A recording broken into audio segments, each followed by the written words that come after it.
the Course says that in this journey within, we will encounter obstacles around the truth. These are barriers or misunderstandings that exist within us. These are beliefs about ourselves, about the world, about relationships, about God.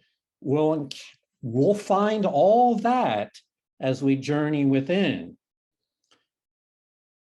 And from the Holy Spirit's perspective, the reason why you are here in this world is to help remove these obstacles to awareness. A major part of that obstacles is a misunderstanding of yourself, the belief in a false self, a separate self. And once these, by the way, once these obstacles are removed, then we can see clearly the truth. And so this is in our best interest to remove these notions of a false self. But here's the thing you need to be aware of, that as we journey within, these obstacles appear to us as a ring of fear, as a circle of fear. It's the illusions of what we think we are, which frighten us.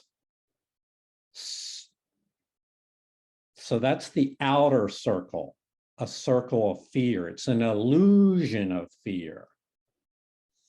And as we said, removing those illusions or correcting those errors are key to getting to the truth.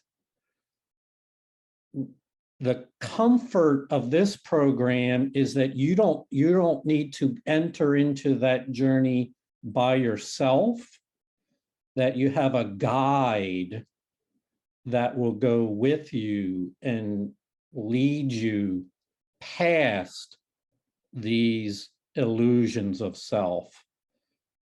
For once we get past them, the circle of brightness, you can think of it as the inner light, the inner truth.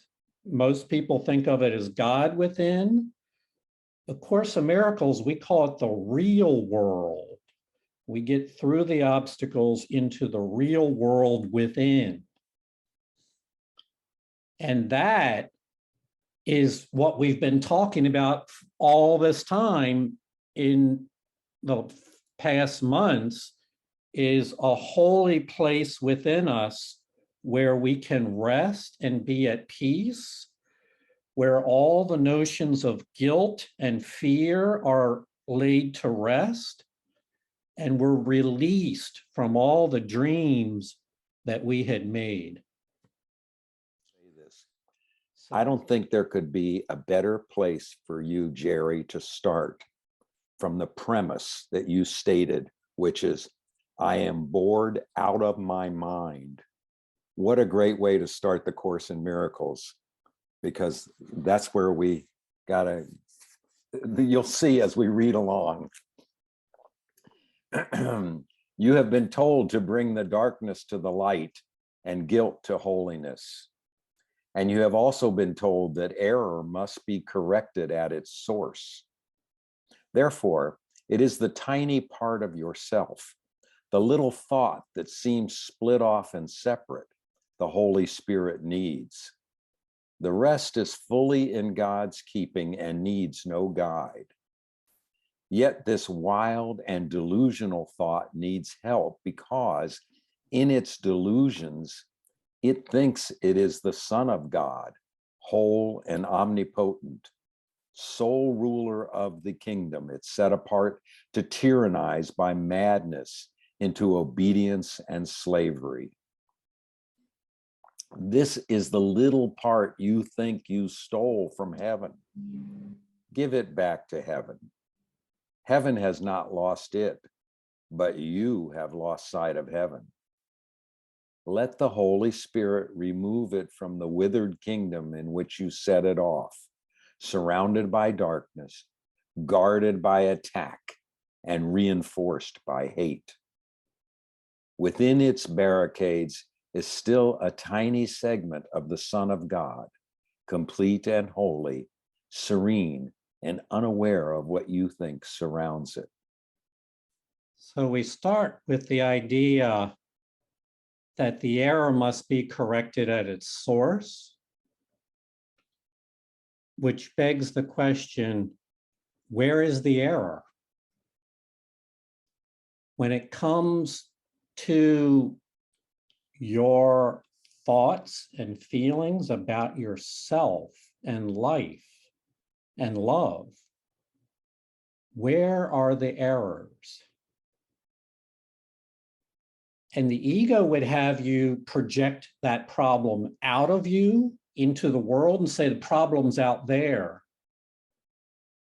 What this course does is say that we've internalized these errors, made them our own, and identified with them, and became delusional about these errors of thought and identity. And the way it describes it, I refer to it as looking through life through a straw, a very tiny perspective on something that is actually a vast and complete picture. It describes it as with this inner false self as a withered kingdom in which you set it off and put fear around it, darkness guided by attack and reinforced by hate. It's a set of fearful barricades around a false self system. And that all hides the complete, holy, serene self within it. So we will encounter two circles, the outer circle and the inner circle. The goal is to get to the inner circle of truth and light. But first, we will have to identify the outer circle of fear and darkness. By the way, millions of people have attempted this journey inward before. Many have become afraid when they encountered the outer circle and fled and gave up. Others have attempted to approach that circle by themselves based on their own wits and using their own guidance, and have lost all hope in the effort to battle it out themselves. This course is different. We will take the Holy Spirit as our guide and pass through that circle and realize it was only our own dreams. It was only our own imagination that told us these things. This wild and delusional thought system was merely a mistake in our beliefs about what is true and real.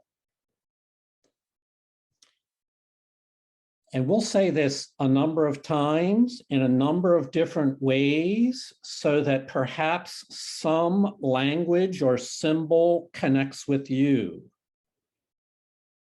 So look at the image here and realize that alone and by yourself, it's impossible to connect the dots and see the big picture.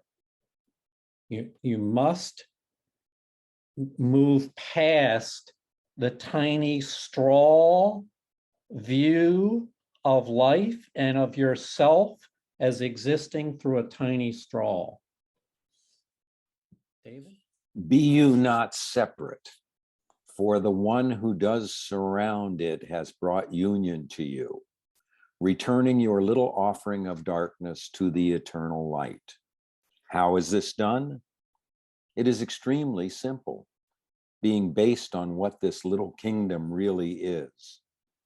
The barren sands, the darkness, and the lifelessness are seen only through the body's eyes.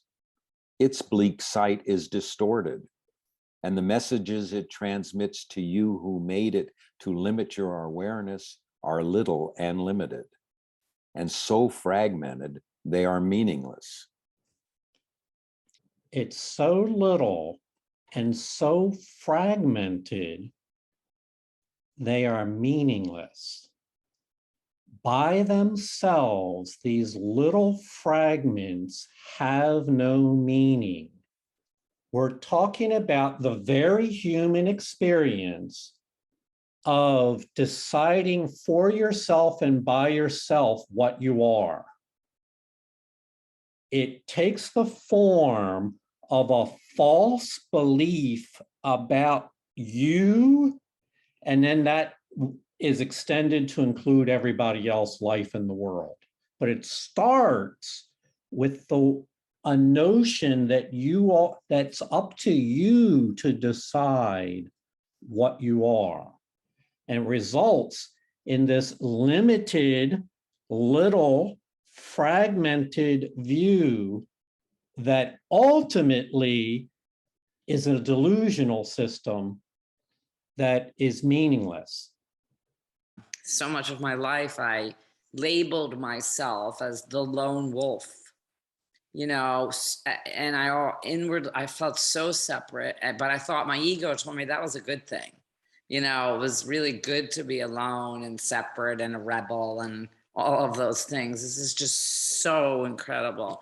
These are investments in a definition of ourselves that our own mind repeats and repeats and reaffirms. It's an investment of attention and of the thoughts and feelings. It gets a grip on us, and we can't tell the difference between that thought system and ourselves. And so it does become a powerful factor in how we think of life, how we live our lives. David? By the way, from the world of bodies made by insanity, insane messages seem to be returned to the mind that made it. And these messages bear witness to this world, pronouncing it as true. For you sent forth these messengers to bring this back to you. Everything these messages relay to you is quite external. There are no messages that speak of what lies underneath, for it is not the body that could speak of this. Its eyes perceive it not. Its senses remain quite unaware of it. Its tongue cannot relay its messages. Yet God can bring you there if you are willing to follow the Holy Spirit through seeming terror, trusting him not to abandon you and leave you there.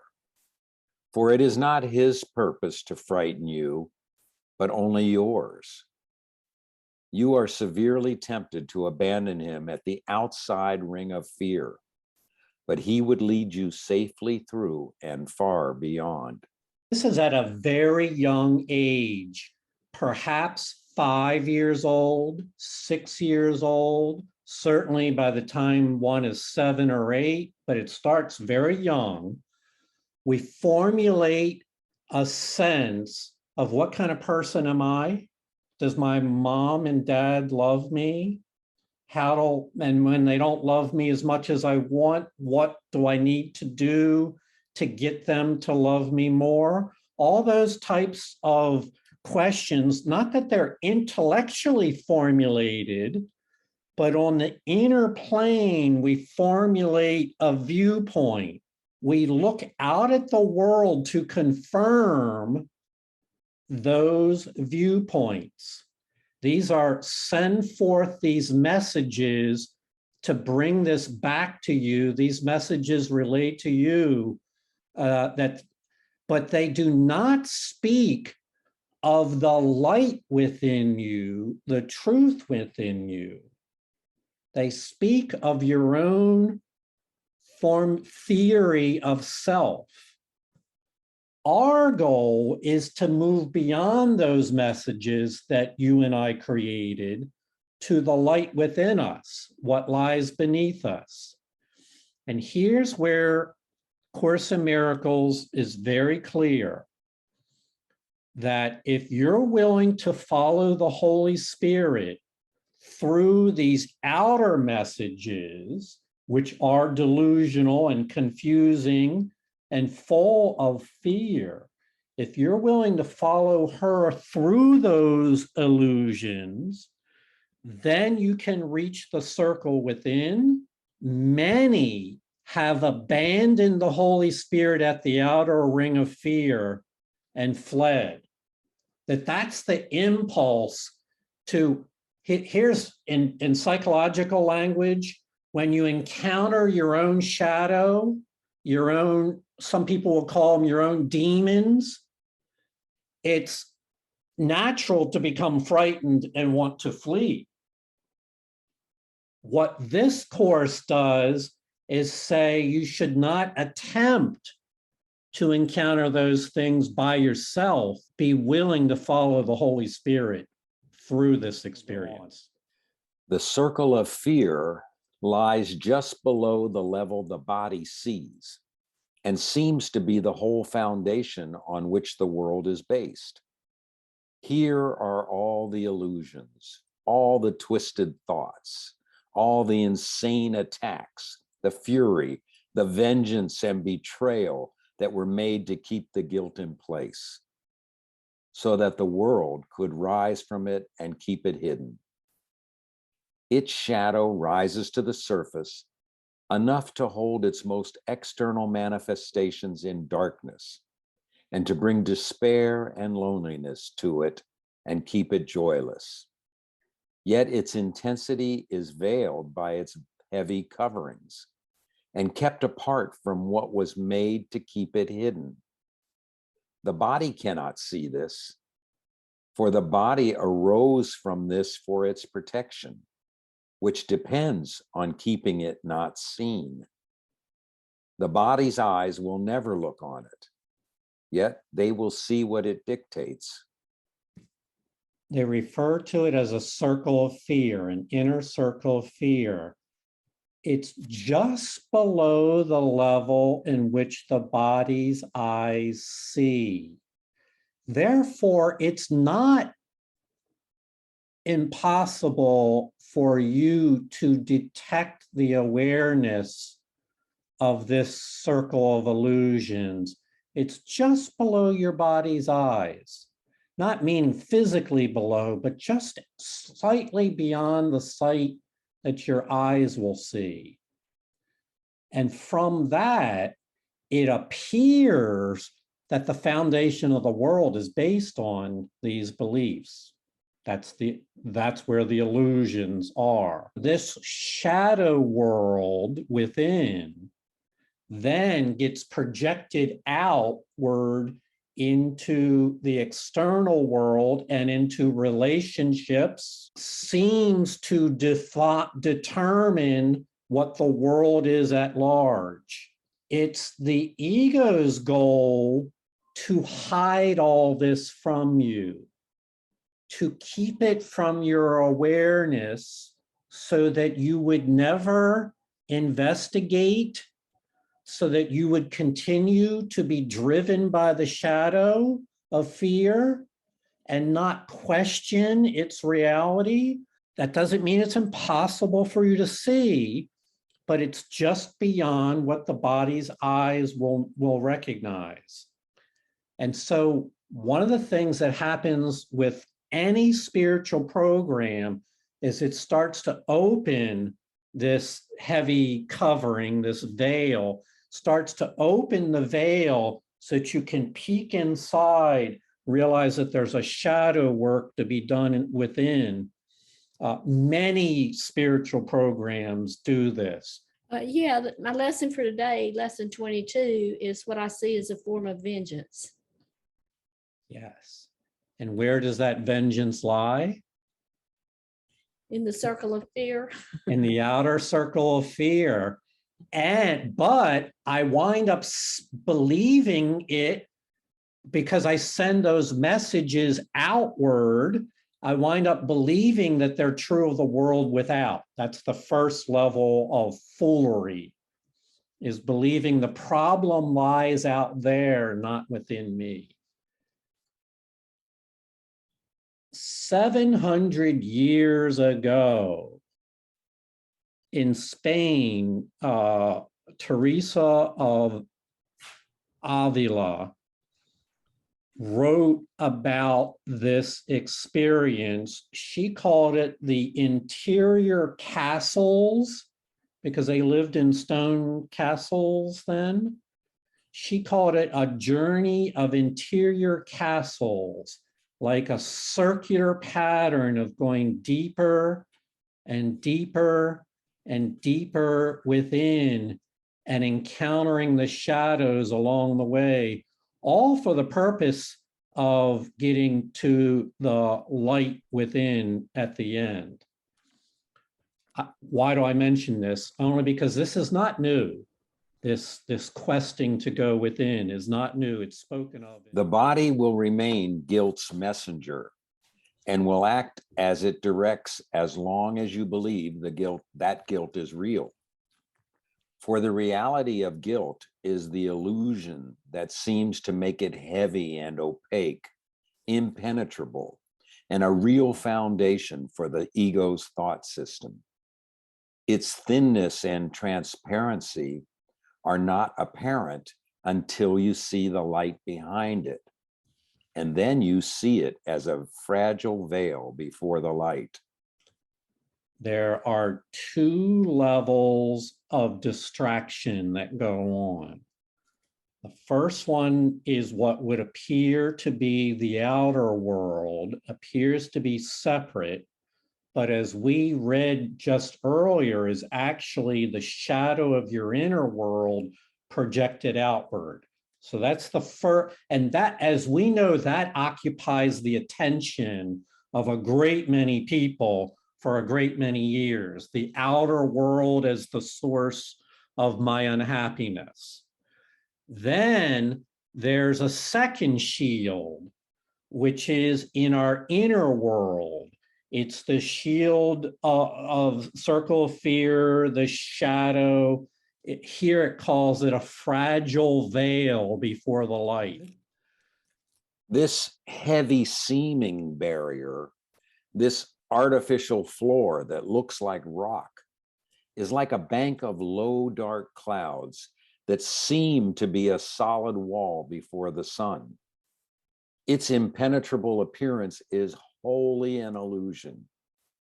It gives way softly to the mountaintops that rise above it and has no power at all to hold back anyone willing to climb above it and see the sun.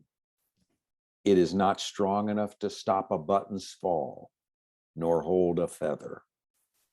Nothing can rest upon it, for it is but an illusion of a foundation. Try but to touch it, and it disappears. Attempt to grasp it, and your hands hold nothing. So we're talking about this fragile veil that hides what lies deep within the soul of human beings. It appears like a rock. So we will use this language a lot. The barriers that we're talking about, this wall of fear, appears like a rock, but in reality, it's more like a cloud. Yes, a cloud can prevent you from seeing what's on the other side. But as you know, like we've had fog here where I live for the last few mornings. You can't see 100 feet in front of you, but you can pass right through it without any difficulty at all. It's not a rock. It's just a mist, water vapor. So the barrier appearing as a rock is actually a cloud. And with the Holy Spirit's guidance, we'll quickly find that even the clouds, though they seem to contain demons and fears, are actually just illusionary beliefs. It's a nightmare. It's a dream of a fright that is not based in reality or truth.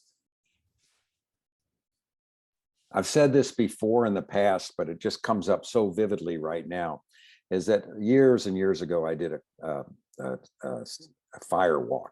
And one of the things they talked about was, in order to go forth, you must walk through the membrane of fear.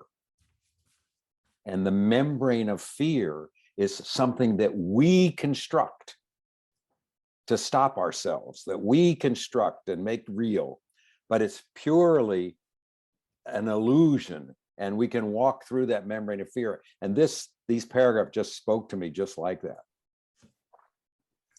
Yeah, I really like that language, David. Thank you. A membrane of fear. That's great. Yeah, membrane being so thin.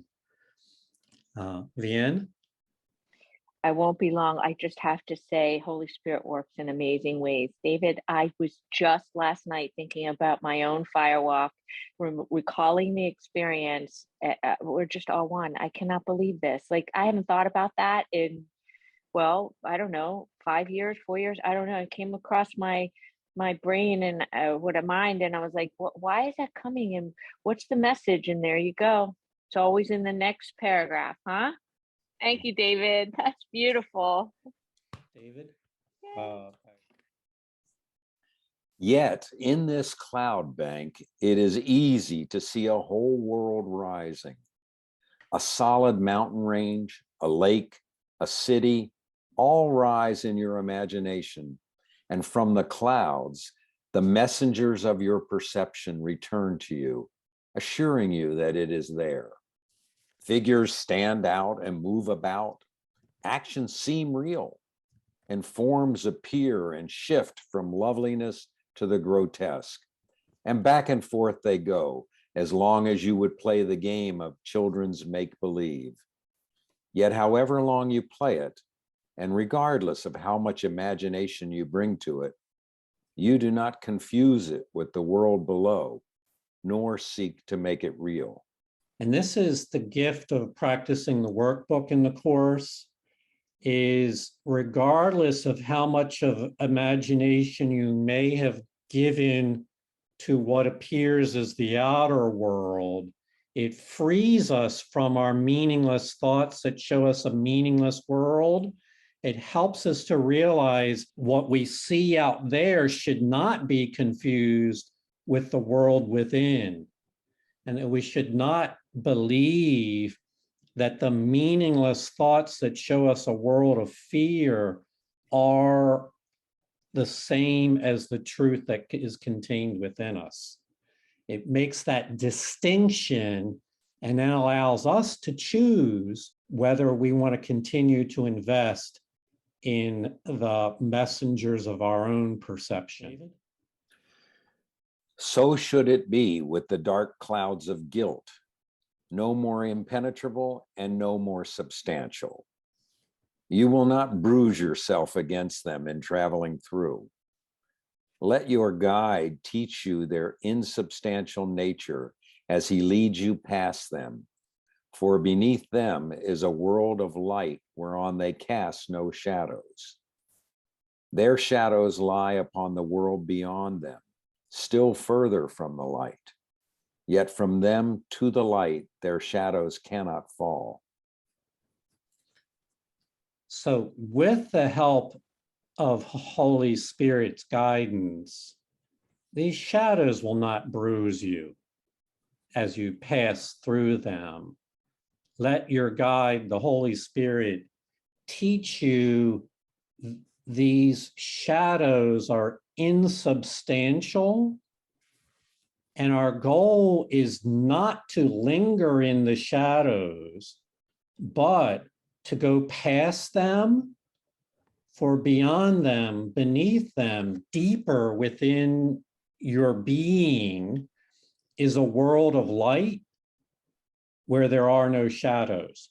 On a daily basis, the inner world of light that we all share in common, a inner place of rest and complete forgiveness where there are no shadows.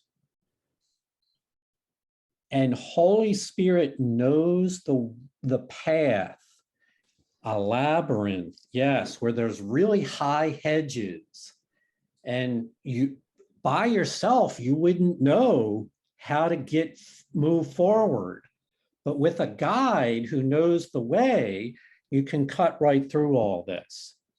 So let your guide, Holy Spirit, teach you and lead you past this labyrinth to the world of light. So we are talking about the shadows of our inner world lie upon the world beyond them. I would think that's what we call the outer world. Still further from the light. Yes, that's it. Yet from them to the light, their shadows cannot fall. The shadows are projected outward onto what seems to be the outer world as we understand it, viewed from the lens of our frightened perceptions. The shadows are projected outward, but these shadows do not project inward to the light within. From them to the light, their shadows cannot fall. You're not going to encounter the shadows on the inner light, the world of inner light. Next paragraph. Yeah, because the light. This world of light, this circle of brightness is the real world, where guilt meets with forgiveness. Here, the world outside is seen anew, without the shadow of guilt upon it. Here you are forgiven, for here you have forgiven everyone. Here is the new perception, where everything is bright and shining with innocence, washed in the waters of forgiveness, and cleansed of every evil thought you laid upon it. Here there is no attack upon the Son of God, and you are welcome. Here is your innocence, waiting to clothe you and protect you, and make you ready for the final step in the journey inward. Here are the dark and heavy garments of guilt laid by, and gently replaced by purity and love. A description of the goal of this course is to help each person to find this inner world of light that we will call the real world. It's the world that innocent perception will show you. It's the world that vision will allow you to see. And there, any thought or notion of guilt is completely met with the notion of forgiveness and innocence. Here you are forgiven. You've forgiven everyone, which results in a new perception where everything is bright with innocence. And that inner perception then shines outward. This is miracle mindedness. That inner perception shines outward into the world so that you then encounter other people and see them in the light of your own inner world. Once you have broken through the circle of fear to the inner world and are secure and resting in that place, as you go about your day-to-day journey, you view yourself in that light, and that is projected outward onto others. And therefore, you view your relationships with them in terms of that light that is projected outwards. This is the same phenomena of projecting the darkness out onto a relationship, only now we're on the inner circle projecting the light out into the relationship. This is a law of mind. It's how the mind works. But the only thing that's changed is now that we have broken through to the inner circle of brightness and are projecting that outward. That's saying about how we don't see others or the world as they are. We see them as we are. That's the law of mind. Yep. And so the work then becomes how we see ourselves. In the correction becomes how we see ourselves in terms of the inner circle of brightness, where you have forgiven everyone and everything is bright and shining with innocence. Then we see everything in those terms. So it's actually this pictorially or in the visual domain, this can be thought of as a journey passing through, if you will, a castle, a big place where you're going, where you're headed is clear. It's been portrayed in many ways, but it can also be captured in an abstract format where one starts in an outer plane of ordinary awareness and then passes inward in an effort to attain a spiritual awareness and breaks through the shadow into the true self, which then is ready to encounter the indwelling divine presence. Many different ways. We're not excluding any of those understandings. The point we're really making here is that the Holy Spirit is the one to guide you through this labyrinth. Your own understanding, we've gone over this before, it's not our understanding that enables us to find our way home. It's the understanding of the Holy Spirit. David? Yet even forgiveness is not the end. Forgiveness does make lovely, but it does not create. It is the source of healing, but it is the messenger of love and not its source. Here you are led that God himself can take the final step unhindered. For here does nothing interfere with love, letting it be itself. A step beyond this holy place of forgiveness, a step still further inward, but the one you cannot take, transports you to something completely different. Here is the source of light, nothing perceived, forgiven, nor transformed, but merely known. We've said this many times. Forgiveness is the goal of this course, but it is not the end. Forgiveness brings one into the circle of light. And however, forgiveness is a messenger of love, not the source of love. So forgiveness and the circle of light are not the final step, but they prepare you for the final step.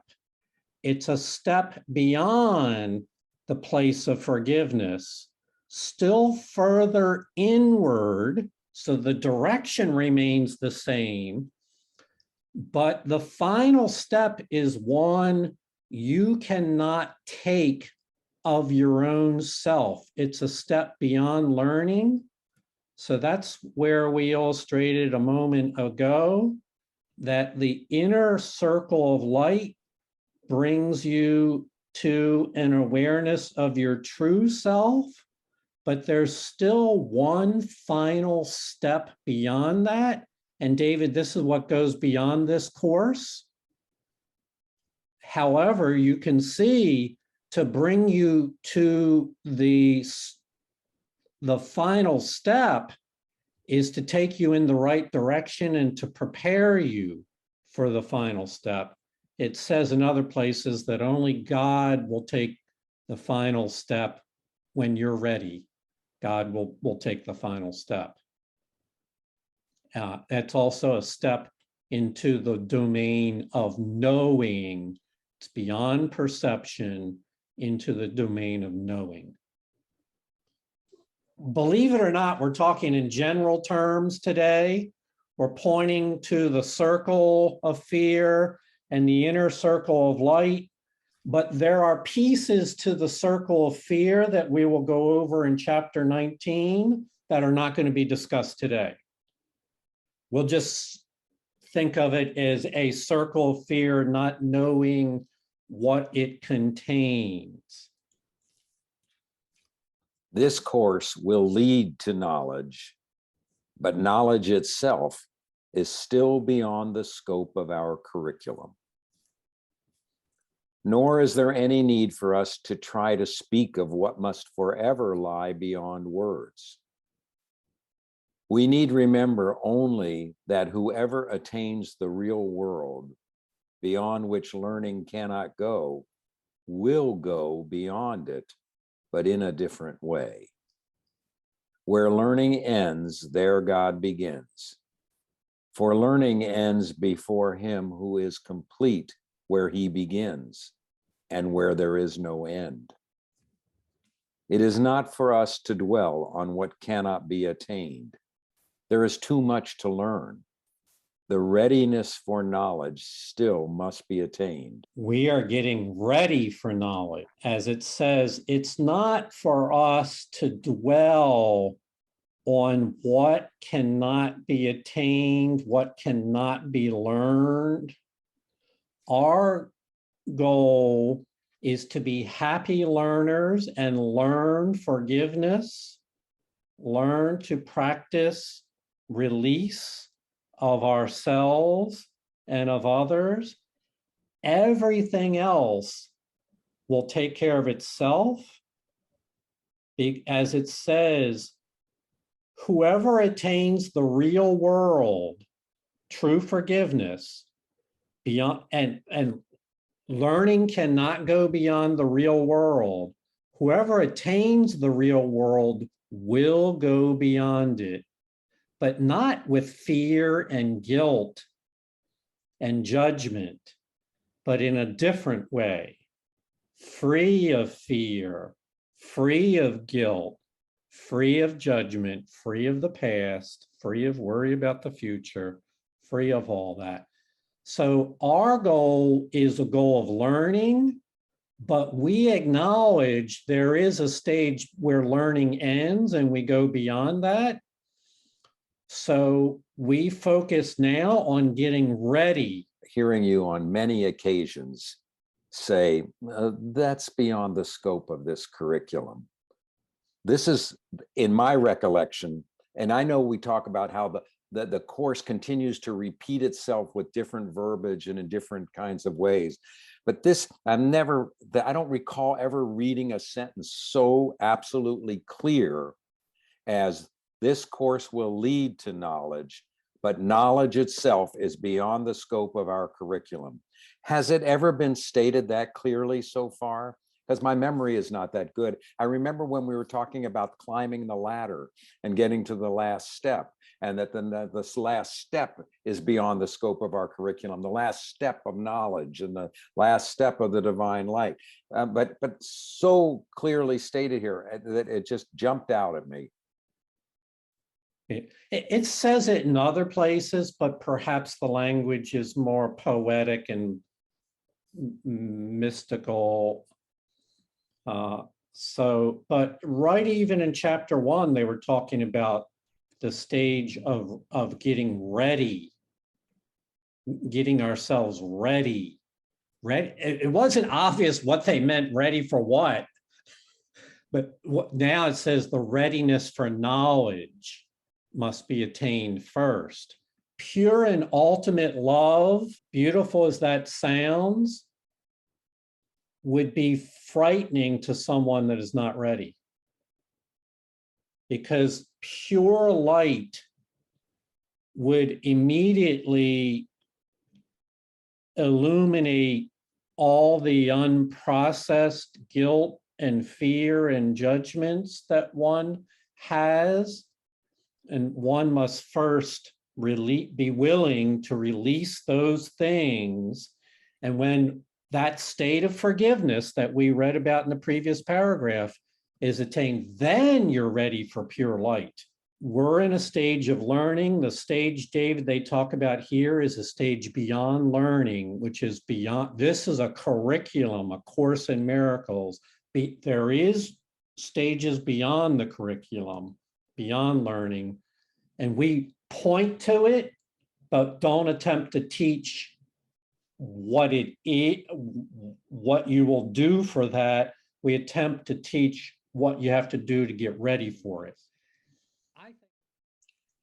Love is not learned. Its meaning lies within itself. And learning ends when you have recognized all it is not.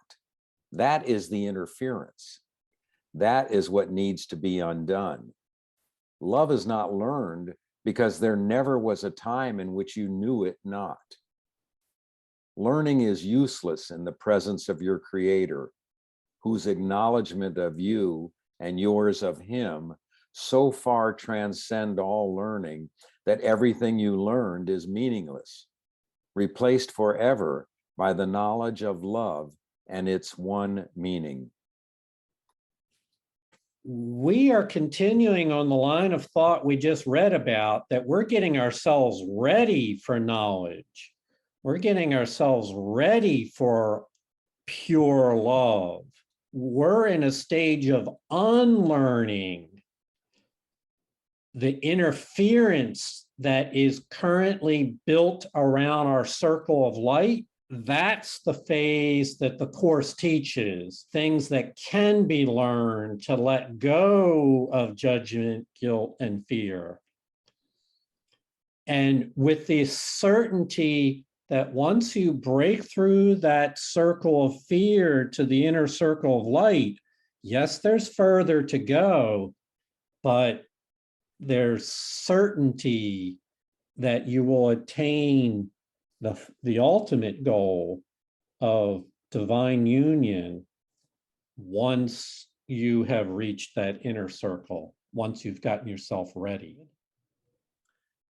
Your relationship with your brother has been uprooted from the world of shadows, and its unholy purpose has been safely brought through the barriers of guilt, washed with forgiveness, and set shining and firmly rooted in the world of light. From there, it calls to you to follow the course it took, lifted high above the darkness and gently placed before the gates of heaven. The holy instant in which you and your brother were united is but the messenger of love, sent from beyond forgiveness to remind you of all that lies beyond it. Yet it is through forgiveness that it will be remembered. Where shadows dwell within, or a circle of fear surrounds our false self-system, our relationship with others, we projected the shadows outward onto those relationships. When we pass inward, past the shadows, those clouds of fear, the relationship with others is uprooted from being out there and transplanted to being within here, rooted in the world of light. This is the little garden that we read about. The relationship is transplanted from an outward seeming conflict zone into a little garden within. We invite others in to our little garden. We're just calling it the world of light, the real world. And that's where holy instants are rooted in relationships that are established in the real world of light within. It's where you and your brother are united, messengers of love that come from beyond forgiveness remind you of the truth of your holy relationship with your brother. Invite your brother into your little garden, the world of light, where holy instants and messengers of forgiveness unite you together. David? And when the memory of God has come to you in the holy place of forgiveness, you will remember nothing else. And memory will be as useless as learning, for your only purpose will be creating. Yet this you cannot know until every perception has been cleansed and purified and finally removed forever. Forgiveness removes only the untrue, lifting the shadows from the world and carrying it safe and sure within its gentleness to the bright world of new and clean perception. There is your purpose now, and it is there that peace awaits you. As we turn within and encounter the shadows that we have believed to be true, forgiveness removes only the untrue, lifting the shadows from what we thought was the world of chaos, lifts it from there and transplants our sense of self and relationships and the world into the bright world of new and clean perception. We all are here for a similar reason, because we've seen what we would call a meaningless world. We saw what thoughts of meaninglessness about the world do, and now we have a new sense of purpose now. And in this new sense of purpose, that's where our peace resides. It is not any longer defined by what we thought was true when we looked at our shadow projections. Instead, we find that that sense of purpose is defined by our inner world of light, what we call our little garden, where we invite others to meet us in this peaceful place of rest, where forgiveness abides, and it gives us a whole new sense of purpose and the way we think about each other. It's the same world as before, but now the way we see it in an entirely different light based on this inner world relationship. So it goes in circles and it just keeps taking off layer after layer after layer. For me, this I don't know why particularly this spoke to me in this way today, but throughout the course, we've talked about this notion, but the course I'm not here to learn anything. I'm here to unlearn. And that's what the Course speaks to me today. It was just so absolutely clear. Yeah, what we read today made me think of the lesson. I did it for the third time, but this time it jumped out at me last week. And it's I am not a victim of the world I see. Uh-huh. And when we were reading, that projection of guilt that I project onto others, now they're guilty. And because they're guilty, now I am the victim. So I am in that ring of fire, right? But when I decide that I'm not the victim anymore, the same way into the ring of fire is the same way out. I refuse to be the victim, and now I'm out of the ring of fire, and I see the world completely differently. I'm not a victim anymore. I have no guilt to project, and it's I don't know. It seems that it was kind of the lesson on this chapter. Yeah, that's where the textbook and the workbook complement each other. The workbook is very difficult to understand. What are we doing with it?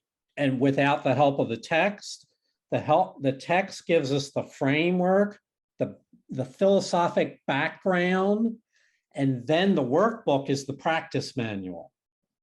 But with the practice manual without a reason for doing it can be very confusing. I think everybody here knows what it's like to do the first 30 lessons the first time and wonder, what am I doing here? And what I hear from you, Christoph, and from many others is now those workbook lessons make sense. I get it. I have the framework to understand why I'm doing those things. That sentence on chapter 396, the first paragraph, but merely known. I just keep coming up with this that I've was asked years ago on a different program, like, do you love your mother? Of course I love my mother. Can you prove it? You know, and I pondered it, and because you know how sometimes we really can't explain with words. No, I just know. I can't really explain it. I could give you all kinds of sentences that might be different for me or you or David or Julie, but it's just a knowing. I just know I love my mother. So I'm getting there, you know, with the Holy Spirit.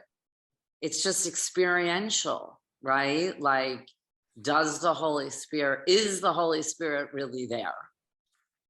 You know, I think that in the beginning of this course, you know, I questioned that a lot. And now it's just, I can't explain it. It just has become a knowing. I know. Well, how can you tell me that? It's a knowing. It's a certainty. It's a knowing. And I had a sense that forgiveness is the bleach. I grew up in a house where bleach was revered, or the Hoover vacuum, if you will. And that, you know, it reveals the purpose, which is creation, co-creation, and the engine for the creative process is manifested in the little garden, where I'm not alone, where I'm with all of you, but that, you know, the clouds have been pushed away, all the stuff has been sanitized or moved. Yes. And the purpose is creation. And so, like, you know, the other Jim Finley says, the poet doesn't create the poem. The poet places himself in the position of least resistance to the creation of the poem, the gifting of the poem. And I really like that. And so, you know, I'm having a synergy experience today too. We said there's a circle of fear today, but we didn't tell you about the 4 stages of the circle of fear. That will be covered in chapter 19. Remember, they appear to be rocks. sometimes mountains, but they will be shown to be merely vapor, clouds, and with the Holy Spirit's help, we navigate right on past them to the point where you can say, yeah, those things used to bother me, but they don't bother me anymore because I'm not invested in the belief that they are true of me or anyone else.